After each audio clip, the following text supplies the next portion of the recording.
Well, Georgia, you said it, a 63-3 win for the Bulldogs here in Miami in the Orange Bowl against Florida State. A lot of oranges being thrown post-game, and Victor kind of felt the brunt of that, huh? Yeah, I mean, they're being thrown everywhere. They're being thrown at Asudu, and yeah, we took some battle scars up here when Kirby and Kendall were throwing their celebratory oranges. May have gotten hit a little bit, but we moved forward, and Georgia did a good job here. 60-point win, largest win in bowl game history, deficit 60 points, and they just beat up on an FSU team, Sudu, that obviously wasn't up to standards. Yeah, it was a team that obviously had a lot of opt-outs, healthy opt-outs. And look, there's no doubt that Georgia was going to treat this game like any other game this season, whether they had their full arsenal at hand or not.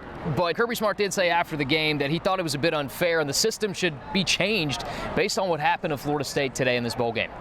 It needs to be fixed. It's very unfortunate that they, who has a good football team and a good football program, are in the position they're in. And everybody can say it's their fault and it's their own problem, all right? And everybody can say that we had our guys and they didn't have their guys. I can listen to all that. But college football has got to decide what they want. And I know things are changing, and I think things are going to change next year. And you know what? There's going to still be bowl games outside of those. People got to decide what they want and what they really want to get out of it. Because it's really unfortunate for those kids on that sideline that had to play in that game that didn't have their full arsenal. And it affected the game 100%. Some great sound there from Kirby. And it was really one of his best press conferences all season. Really emotional, really honest, really passionate. And talking about a guy, two players down from him, Kamari Lassiter, and talking about opt-outs, he had the option to opt out. Going into this game, told Kamari, you don't really have much to play for. I understand if you leave. And Kamari decided to come back. Met with him and his mom and talked to him and fully expected him not to play in this game. He called me 2 days later, said, Coach, I can't do it. I can't do it. I'm sitting out. I'm over there coaching. I can't do it. I want to be out there. I want to play with my guys. And I think he did it against his mother's will, to be honest. Now, I don't know that. But I think he did it against his mother's will because that's who he is.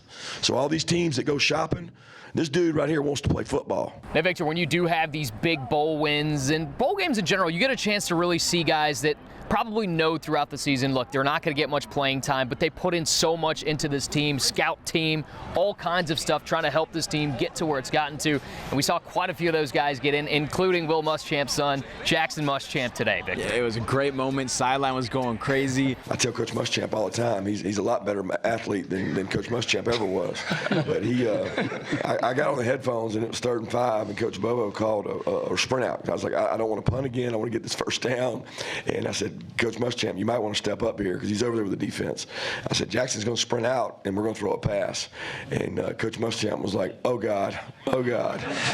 And he sprint out. They pulled it up. He stuck his foot in the ground and got a first down. It looked pretty dang good. He really looked good in that jersey number he had on, too. So he had that 16 on. Emphatic statement for the Dogs. And, look, I think it was a big statement as well. Not everybody on this team will say it, but to show the college football landscape that they still are one of the top dogs of college football, no pun intended there. And going into next season, you know Georgia's going to be right back up there as far as all the polls and expectations are concerned.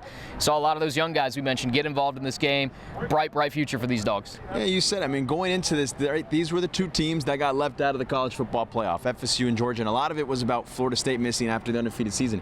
Georgia was right there, undefeated, #1 all year, and they showed why they were #1 all year, just dominated here in Miami. A lot to look forward to next year. That's right. Victor Prieto, Studio Opude here at Hard Rock Stadium. Look out for oranges. You got to look out for oranges. Georgia Chambers, back to you.